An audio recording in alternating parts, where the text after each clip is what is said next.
Yeah, so today we are going to actually I'm going to give an introduction on the you guys are going to solve an exercise, and that's going to be part of exercise set 2.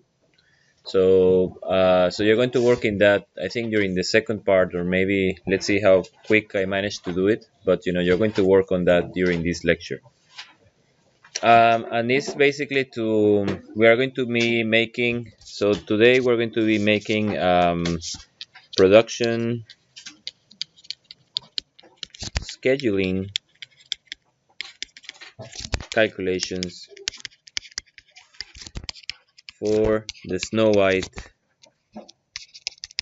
field. Okay, Snowhite, that's the name in Norwegian. And we are going to use that. Usually I put it like a home exercise, but I think it's just for to practice all the flow equilibrium concept that we I discussed last class. Okay, and how does it change with time, and the operational point, how will it change with time due to depletion. So it's a very relatively simple. We will see. We will use relatively simple equations that are applicable for if we make some assumptions. Uh, yeah, and we hope just to solidify, just to to to convey this concept. Just one thing before we start. Already the exercise set 2,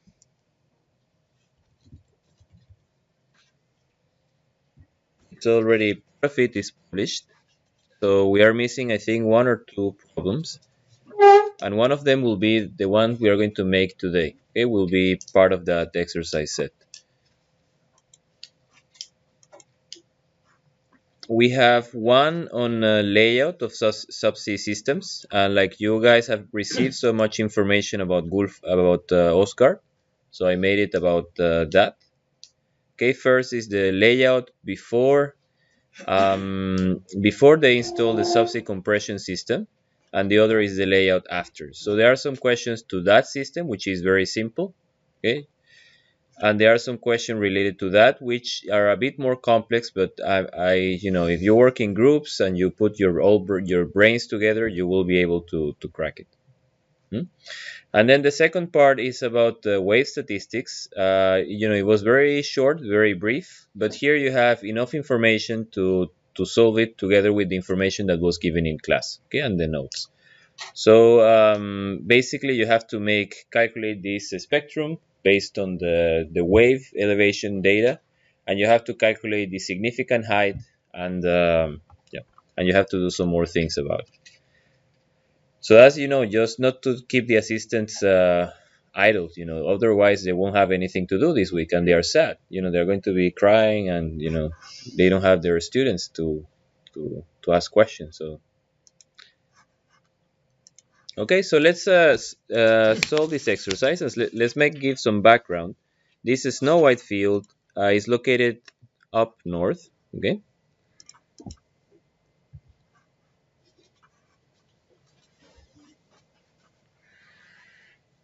there is a coast town called Hammerfest at the north, up north, and the field actually is subsea to beach. Okay, it doesn't have anything, no offshore structure, nothing. It has just the subsea templates and a long transportation pipe, 158 kilometers all the way to shore. And we are this field is already producing, but we are going to make it's like a Snow White type field. Okay, all the data I'm going to give you is based on a Snow White size. Okay, and I had another exercise about a field in Tanzania, but let's make it on Snow White. Okay, it's okay. Then the gas, actually you don't have any this gas field with some producing some condensate, so you don't have a pipe distribution network to send that gas any place. So you need to make it so you can transport it in a ship. You have to use LNG, okay, liquefied natural gas, that you convert it into a liquid. And actually, this field has a contract to deliver to some plants in Spain. Okay? And the contract quantity, it's the Q of the field by contract. Okay, as agreed by contract, is around 20 million standard cubic meter per day. Okay. So that goes, I think I have also a figure of the plant.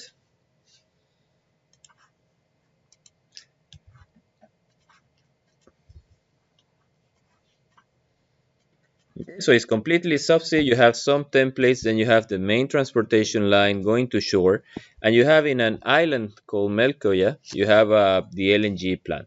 Everything is on that island, and very interesting. The gas is not only gas, but it's dropping some condensate. So you have, like, I think I mentioned that one previous class, that you have a separator, which is, you're going to have this slug effect. Okay, you're going to have some plugs of liquid followed by some plugs of gas. So if that comes in a normal separator and the plug is too big, the separator won't have enough capacity to process quickly enough all of that gas. So they have these is multiple pipes, quite long, so they can take any slug of any size that comes out of the field. Okay, the elevation data, you're going to work on that on another exercise, but basically it's quite hilly going towards the shore. Okay, but we're going to look at so that's the system we are going to analyze, and we're going to calculate the production profile with time. And the system, it's yeah, don't have it here, but let's make a drawing. So we have a template, 3 wells.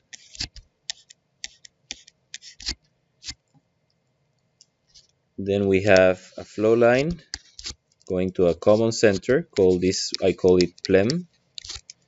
Then I have 3 more wells. These are located in this 4-well template, okay, that we discussed some time ago. And we have another one. So all of them go to this plem, which is plem stands for pipeline entry module. Plem. Okay, that's what we call this part, is what we call, all of them are located in a template. And then you have a long transportation line all the way to shore. And remember, it doesn't matter if I have a pipe, if I have a separator, we always produce against a constant pressure boundary, right? And that constant pressure boundary, we can put it like, a regular separator, even though we know it's a slug. This is called a slug catcher.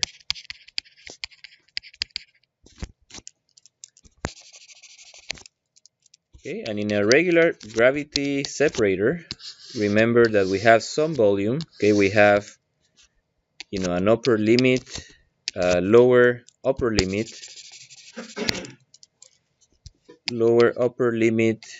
and maybe they are different. There's upper lower limit, ULL, lower upper limit, and upper. I have to find but I forgot now how the nomenclature, but they have a range, okay, some maximum level which it can reach, okay, where you still have the triggering of an alarm, and then if it goes above some other level, then it becomes dangerous. Then it starts to shut down the separator, and I don't remember now the name of the abbreviation. But so if you receive, normal slugs here in this pipe, you receive a pocket of liquid. Okay, maybe those slugs, if they are of certain size, it doesn't matter. We'll increase slightly the level of the separator, and then you will be able to regulate, with these 2 guys that we have here, with these valves that we have here. But if all of a sudden it comes a very big plug, okay, of liquid that will just completely flood the separator, then you might have gas entering into that line, okay, or you might have the opposite effect. Comes a plug of gas, and then you have gas coming into that line, okay, and that's an issue. So that's why we have these long pipe separators in which they can take a lot of liquid. Okay, so that's the system we are going to analyze. And so what we were discussing last time was a single conduit system. Okay, So we were just looking at a single well. If you remember, what we were doing last time, we had this well, and we have a separator, pipeline, separator, and that's all, right? And we were having this discussion about available, required, etc. So we are still don't want to go inside networks yet, okay, because we have a special method to solve networks. But I'm going to say, well, let's assume we are at an early stage of the field. We have no idea how each will. We know they're going to produce in a different way. Okay, they will have different productivity, they will have different depth, they will have different everything. Okay, but we are at an early stage and we are going to assume all wells are identical. We don't know anything else. Okay, we are going to assume, so that's my first assumption. All wells are identical. Okay, and the second assumption I make is that the system is actually symmetric. It doesn't matter from where I look it. If I'm located here at the phlegm, each well will be at the same distance, at the same pipe diameter, and of course with the same rate. Okay, that will make it produce at the same rate. So I say the system is symmetrical.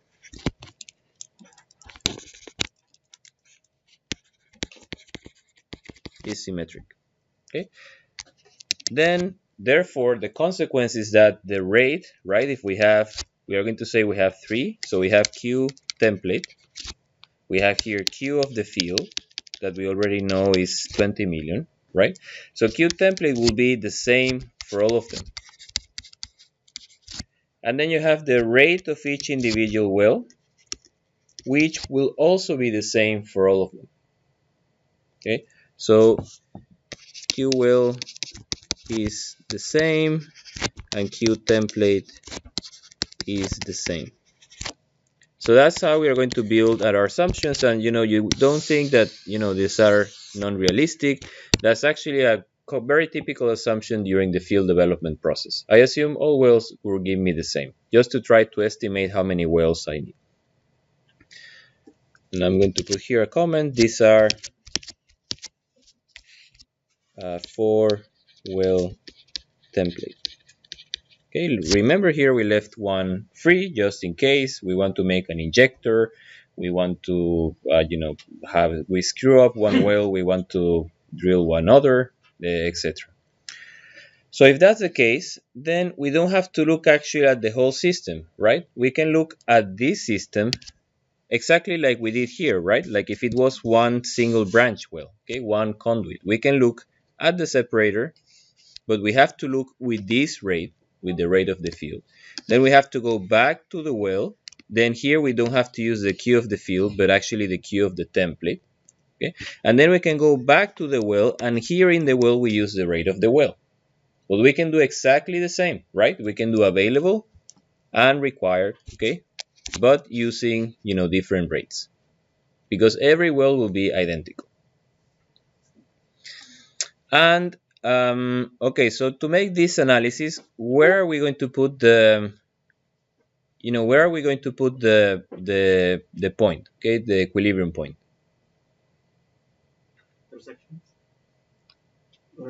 Where? We put it in where we can control, right? Where it's going to be in our system, how are we going to control production? Well, we think, right, if this is a field that we want to get this for 20 years, right? A contract. I have a contract to deliver to a customer in Spain, might be a power plant, might be a cement plant, to deliver 20 million. So how is the production profile going to look like? Okay, just a constant rate. And then I will have a decline, right? Q of the field. And this plateau will be 20. So how do I assure that I get just exactly the plateau rate? What I'm changing in the system, you already answered this question, that allows me to keep the plateau fixed. The choke, right? Okay, so that's the system that I want to change every year, right? Or every second or every minute. So I propose that we use the choke as the flow equilibrium point. And we are going to make it the same, the way I discussed last class. We say we don't want to have a model of the choke. We think that might be too complex, so we take it out of the system and we calculate the pressure available downstream the choke, and the pressure required downstream the choke, the pressure available upstream the choke, and then we find the difference, right? So that's what we are going to make here. Okay, so let's see here. So the equilibrium point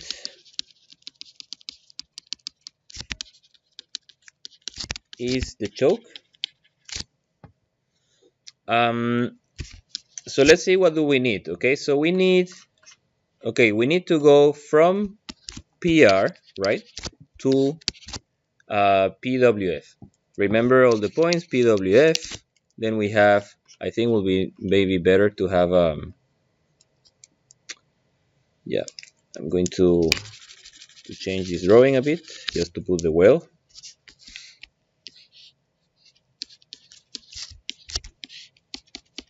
Okay, so that will be, we have PR someplace, then we have PWF, then we have P wellhead, and then we have a P that will be P downstream the choke, right? If we say here, that's the choke.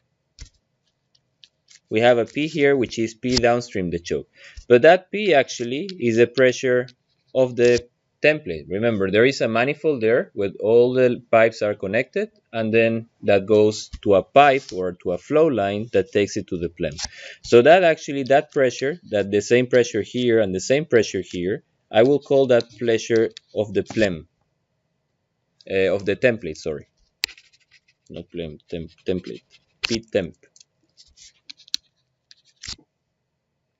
So the sequence is, we go from reservoir to here. For that we use this inflow, right, this IPR equation. Then we go from bottom hole all the way to wellhead, and then we stop, right? And then we have the available pressure at that point in the system upstream the choke. And then how do I calculate the required pressure? From separator to plem. Okay, so that's pipe flow, right? And then we move from plem to template, that's flow line, flow in a flow line, and then I stop. Okay, so I have to make actually two calculations, from here to here, and from here to here, and from here to here, and from here to here. Okay, to calculate that. Now we just need the equations. So let's make one more assumption. So we are going to assume dry gas. I already told you, give you a long explanation. You know that we have slugs and we have liquid, very important. But for this particular, we don't know exactly how much condensate. Maybe we are not sure about the fluid properties yet. So let's assume dry gas. Okay. If dry gas, so let's go and I will give you the equations that we are going to use. Okay, for IPR, inflow performance relationship, we are going to use the back pressure equation.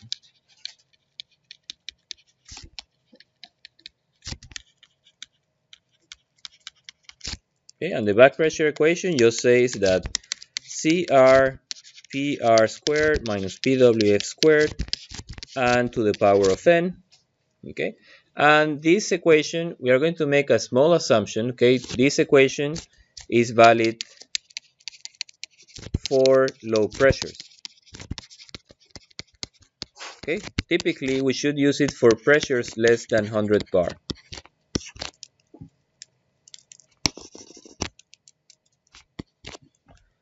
Okay, but we are going to use it here. Don't, if you want to go more in detail, and this n, it's the back pressure exponent, and this accounts for non-Darcy flow. Okay, if n equal 1, then it's Darcy flow. If n equal 0.5 is the other limit, and that's a turbulent flow. Okay, high velocity flow. And in our case, we're going to use 1, but just to give you the general equation. And if you remember where that equation came from, remember IPR usually are derived. If we look at, let me just make a short discussion just that I will be clear. If we have a well, right, Okay, let's assume that that's radial, and we make that's the radial direction, and we make a plot. Initially, let's say all the reservoir it's is closed. Okay, all the well is closed. So if we plot pressure versus radius, we will have just a constant pressure, right? We will have just reservoir pressure. That's at time 0. Now, after we open the well, in the moment where we fixed that pressure, remember bottom hole pressure will be someplace here, okay, applied on all of that area, immediately the pressure is going to drop here exactly at the bound. Okay, we'll have PWF, a fixed value, PWF1, let's say. But still, the rest of the formation hasn't felt yet that the well is open, that the well is producing. Okay, but the neighboring, the first one to feel it is the neighboring like formation just very close to the well, and then you start having some production, and that production towards the wellbore causes the pressure to drop, right? Okay, and that then you have like a front which is going to expand. Okay, that will be for time, let's make it here time 1, open well. Okay, then that is for time 2, and so forth, until that propagation reaches actually the boundary, right? It will be until it reaches the boundary.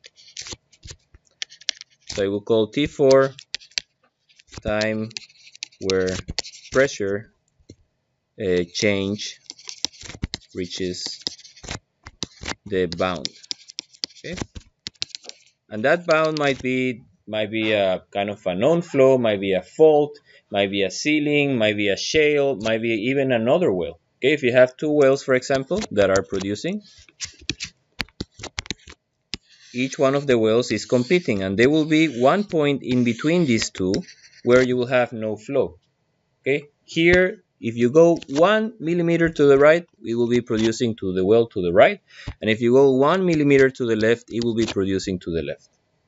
Okay, so this equation that I'm showing you, this after where P changes reach the bound, that's where I reach the pseudo steady state regime, okay, or abbreviated PSS, and that's where this equation that I showed you here is valid on that regime. Okay, and then you ask me, okay, you're telling me that I changed the choke, this pressure is going to change, and then this process is going to repeat. Okay, so I'm using an equation that is only valid for when exactly for the yellow line. But the thing is that in this particular reservoir, this process, it happens very quick, okay, in a matter of hours, in a matter of days. And you will be producing the well actually for a long time, for months, for years, in the pseudo steady state regime. Okay, so that's the justification why we are going to overlook, okay, we're going to neglect all of these short transient, okay, this is in the transient regime, and we are just going to use the equation for the pseudo steady state regime. Okay, and that equation, if you have more interest, actually comes from so let's see, the back pressure equation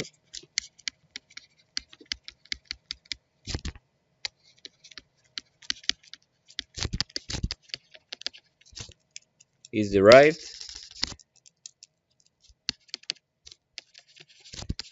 by applying Darcy law on a radial homogeneous single well geometry. Okay, and the equation, the full equation, it looks something like that.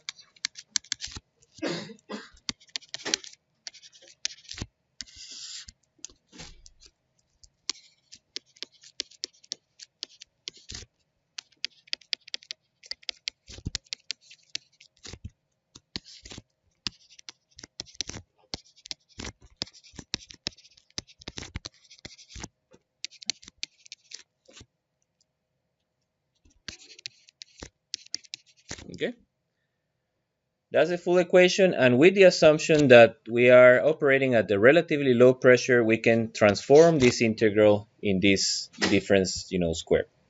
But if you have more, you can go to any book, reservoir engineering book, production engineering book, and they will derive, they will show how this equation is derived. Okay, K is permeability, H is the height. Okay, that will be H. RE is a this is RE, and RW is the wellbore radius. Standard condition, the rest, viscosity and gas deviation factor. But we are going to use that equation, okay? And we will see, how exactly how we're going to use it. Now, what do we use for the tubing? That solves the problem to go from here to here, right? Now, to go from here to here, we are going to use the tubing equation, dry gas tubing equation.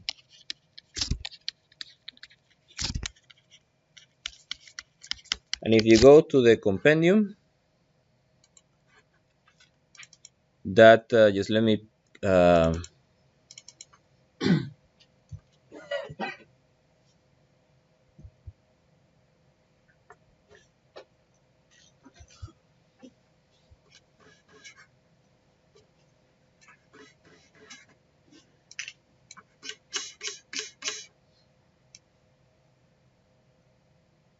okay, it's here, page 164.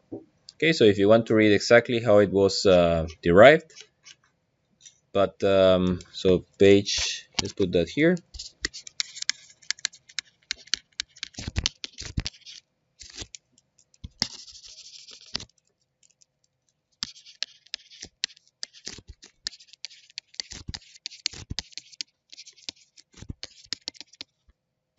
Okay, and the equation looks something like this. QG CT, you have what is called a tubing constant, okay, or a tubing coefficient.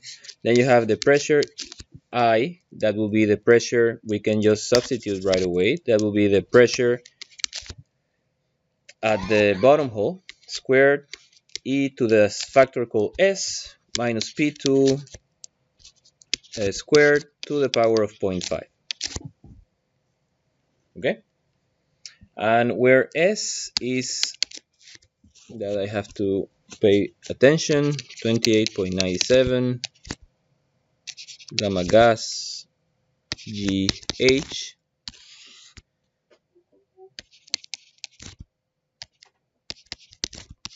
Okay, Tr is the universal gas constant, and H is just the height difference.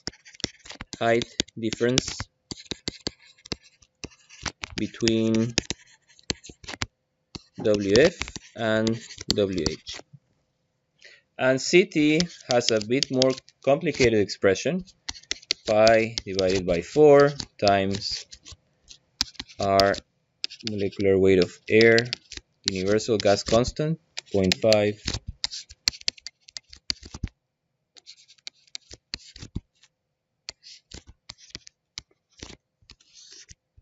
The diameter, inner diameter, specific gravity of the gas, friction factor, C average, T average, and the length.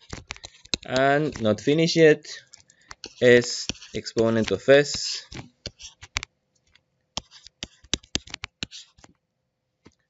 0.5. Okay?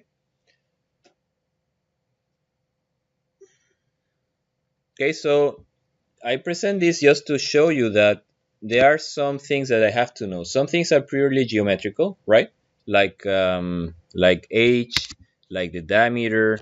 This is a constant, so this is also a constant. That doesn't matter much. But there are some things that are depending on the case, right? Which is the temperature and the deviation factor, the gas deviation factor. So I have to have some values beforehand.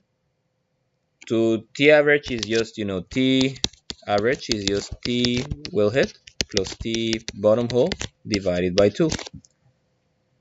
And if I don't know these numbers, I have to, to find somehow beforehand. Okay, so I have to find a way to take them beforehand.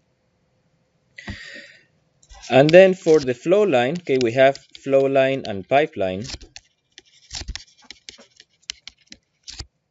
Okay, I'm going to assume first one assumption that is horizontal pipe, okay, which is not true. Okay, I told you that it was going up.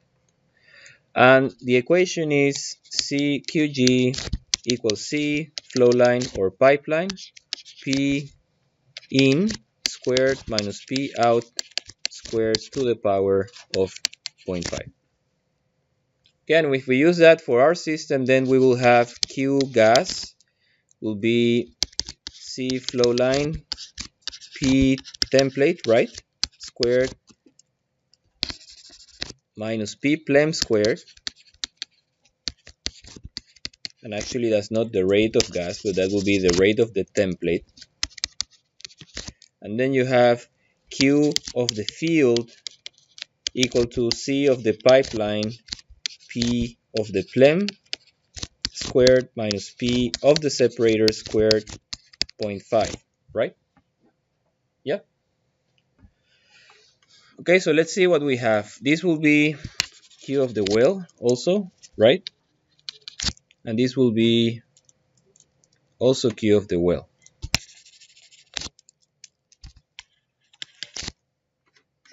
So now you have all the equations you need to make the exercise. Okay. Remember, we have to go from reservoir here. We're going to use this back pressure equation. From here to here, we're going to use that tubing equation with the rate of the well. And then we're going to go from here to here. We're going to use the pipeline equation with the rate of the field. And then we're going to move from the plem to the template with the rate of the template and the equation again of the flow line. Okay, so if we see that from a mathematical point of view, you will have to solve the system of equations, right?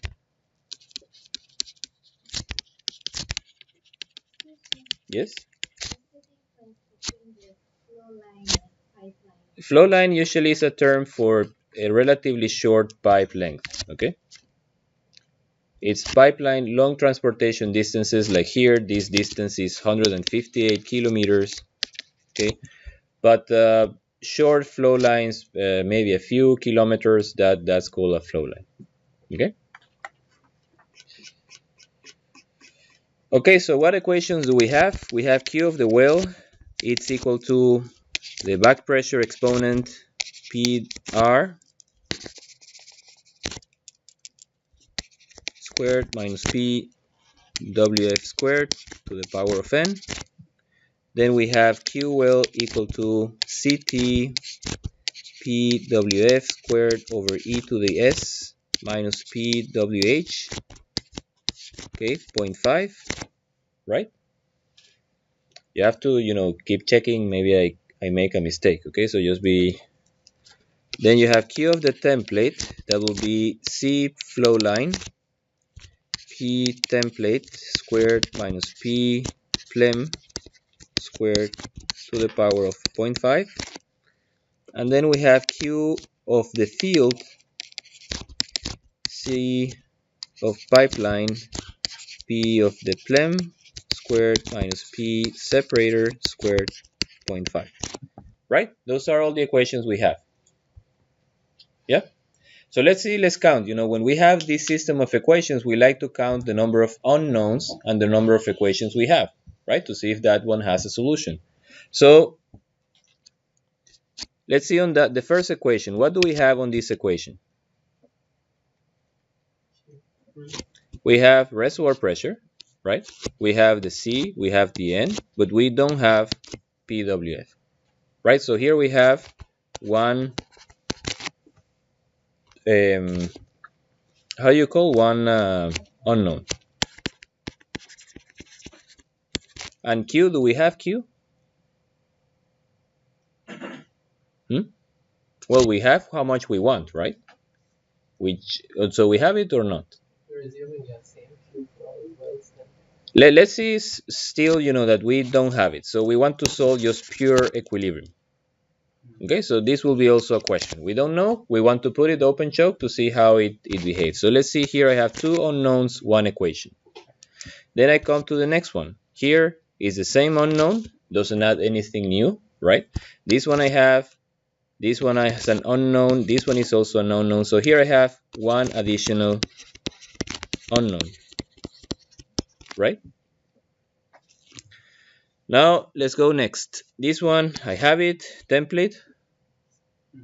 I don't have it, right? So here I have one additional and here I have another additional. So I have here two additional unknowns, right? Key of the template. Yes? Is it one additional unknown? No. No, why? It's 3 times. Okay, it's just 3 times this queue template. For our particular case, it's just 3 times the queue of the well. Okay? Yeah, that's my assumption due to symmetry.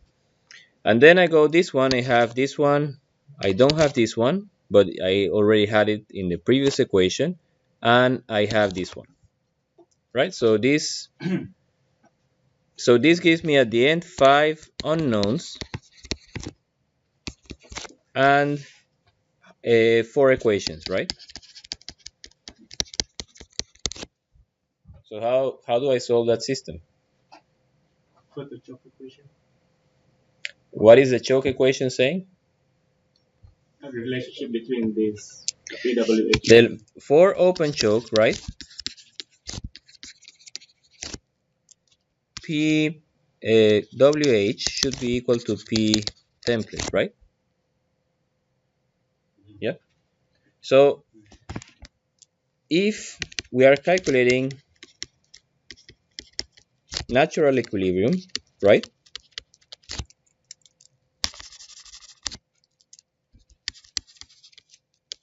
We are going to have, this is the 5th equation, so we have 5 equations and 5 unknowns. So everything looks fine. I can calculate. I can just put, if I put all of these values, you find a very clever way to solve this system of equations. You can find straight away the rate. So what happens when I make plateau calculations?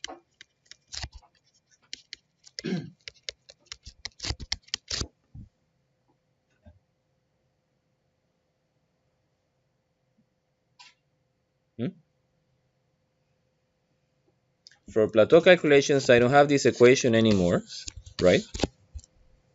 I don't have it. So I still have 5 unknowns, but 4 equations. But what I have is the rate, right? I'm assuming the rate. So that's the extra equation I have. For plateau calculations, Q of the field is equal to 20 e to the 6. Okay, so that's the additional equation. So then at the end, I find that 5 equations and 5 unknowns. Sorry, 4 equations, 4 unknowns. Okay, yeah. So now we have a break, but then when you come back, you're going to go to my website. Okay, you're going to go and download this problem 3, and you're going to start working on it in groups. Okay, I want first that you will use, and I'm going to give some orientation how to make it, but we want to calculate the pressure upstream the choke and the pressure downstream the choke, and we have to verify that one is bigger than the other. And that tells you that you can choke and the rate is feasible. Okay, so let's take a break and then we come back, and please, gather in groups and we work. Okay, so let's start. Let me give you some orientation on the exercise.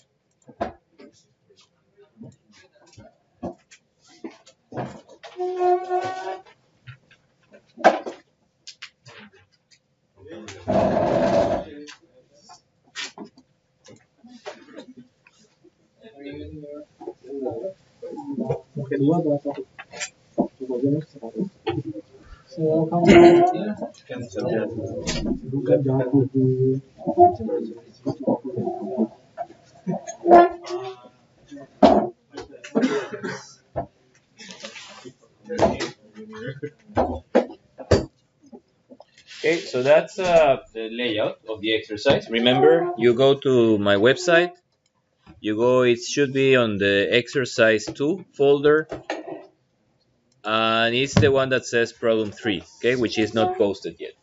But you get, can you see well from there? Yeah? Yeah? So, you go, what I suggest, the way to solve it, okay? You go, first we're going to make this equilibrium. For the first, here the time says is 0, okay? That's the end of the year. The end of year 0 is actually the beginning of year 1, which is, let's say, the first day of production, okay? So we're going to, I say, give the rate as an input. We're going to make plateau calculation. So this will be an input. This will be just 20, right? Don't worry about these two. We are not going to use them yet. Reservoir pressure, we're going to use initial reservoir pressure, which is at the top. Okay, it's this one, right? And then you have to move, you have to calculate the rate of the well, which will be nothing more than this rate divided by the number of wells, right? And then you have to move from reservoir to bottom hole. For that, you have to use the IPR equation.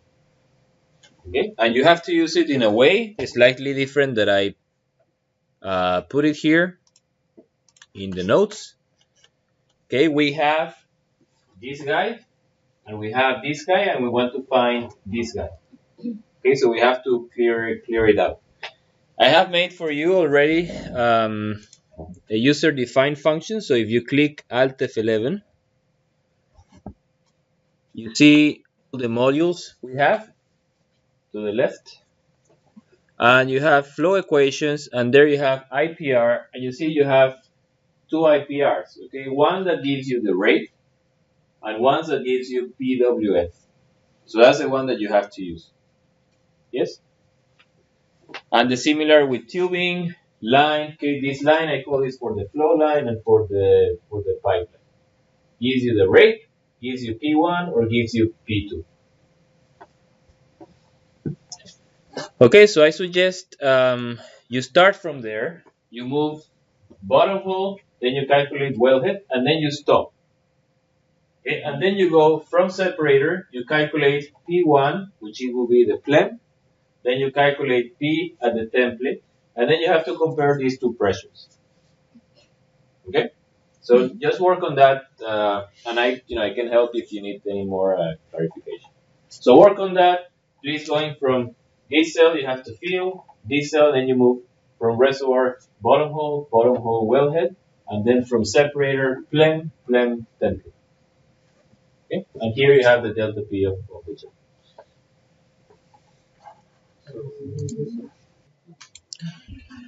So what we have done, we looked at initial reservoir pressure, right? So at that instant before starting production, we are looking at the system, and we said, well, what happens if I want to produce exactly 20, right? And I obtained, we went reservoir, wellhead, we stopped there, and we went then from separator, template, and we stopped there, and we found that we need a choke of like 164 bar. Okay, I think most of you got the same number. Right, then we said, well, we already know, let's see how these two curves look like, right? Milan has been talking like, let me check if did I put that or not? Okay, Milan has been saying that they should look one like that, so let's see how they look like. So I say change the rate from 0 to a high value. I'm using 56, and see how the two curves look like. Plot these two. Remember, block the cells, okay? So there are some cells that you want, for example, this to take this pressure, this one to take this pressure. But you don't want that this one will take, this one should still take the same back pressure coefficient, okay? And the same pipeline coefficient. You don't want it to be going down. And the two curves look exactly like that, and that's something you have to deliver, okay? This curve is something I want to show me the available and required curve at the initial reservoir pressure, okay? And that tells you our system I want to operate where? What is the rate of the well that I want? 6 to the 6. Bit less. Yeah. Is it 6? It's not not 2 the point. intersection. No, what is the rate that I want? I want to produce from the field. 2.2. 2.2, right? 2.2. This is the rate that I want. That means that if I want that rate, here I should breach that with a choke, right? 164 bar. Right? If I leave that system fully open, the well is going to produce actually around 5.5, almost 6, which is a huge rate. Okay. Now I ask you, when, if we look at this plot, before we finish class, we look at this plot, when is the plateau going to finish? When is going to be the end of the plateau? That's it. When which curve is going to change with depletion? Is it this curve or that curve? The blue one, right? Reservoir pressure brings it down and down and down. So the end of the plateau will be when that curve intersects this one, such that the intersection gives you 2.2, right? Yes? Yep. Okay, so you can come here, okay, if I have made everything correct, okay, just like a test, and I say, well, let's try what happens when I put 150 reservoir pressure.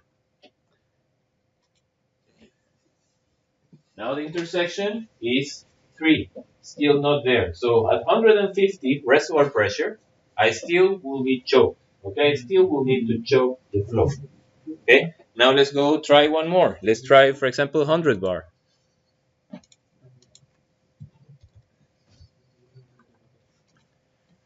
Intersection now, I went to the left. Now I won't be able to deliver plateau rate. So the plateau is going to finish someplace between 100 and 150 bar. Yeah? Okay? So, and that's what we are going to look at tomorrow. We are going to see at the effect of time. So just, finish that exercise because you will have to deliver. We don't want to change that pressure. That was just an example. 76. And make tomorrow we will see what happens with time when reservoir pressure goes down, and actually we will find what's the end of the exactly. Okay, so see you. Yes. Should I go there or okay? See you tomorrow. So we'll meet for